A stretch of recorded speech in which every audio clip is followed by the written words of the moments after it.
मंडळी, पालघर जिल्ह्यात एकूण 6 मतदारसंघ येतात. तर ते 6च्या 6 मतदारसंघातून कोण विजय झाला आणि ते कोणत्या पक्षाचे आहेत आणि त्यांना किती मते मिळाली ते आपण पाहणार आहोत.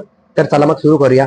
पहिल्या नंबरवर आहे डहाणू विधानसभा. तिथून विनोद निकोले हे कम्युनिस्ट पक्षाकडून निवडून आले. तर त्यांना 1,04,702 एवढी मते मिळाली आहेत. दुसऱ्या नंबरवर आहेत विक्रमगडचे हरिश्चंद्र भोये, हे भाजपकडून होते. त्यांना 1,14,514 एवढी मते मिळाली आहेत.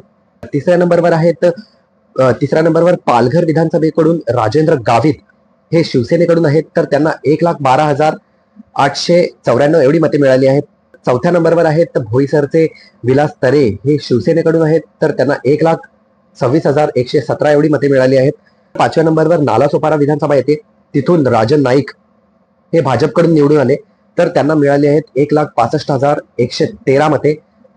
सातव्या नंबरवर आहे वसई विधानसभा. तिथून स्नेहा दुबे या भाजपचे आहेत. त्या 77,553 एवढ्या मतांनी ते निवडून आलेले आहेत. तर ही आहेत आपली पालघर जिल्ह्यातील 7 मतदारसंघ आणि त्यांचे निवडून आलेले प्रतिनिधी.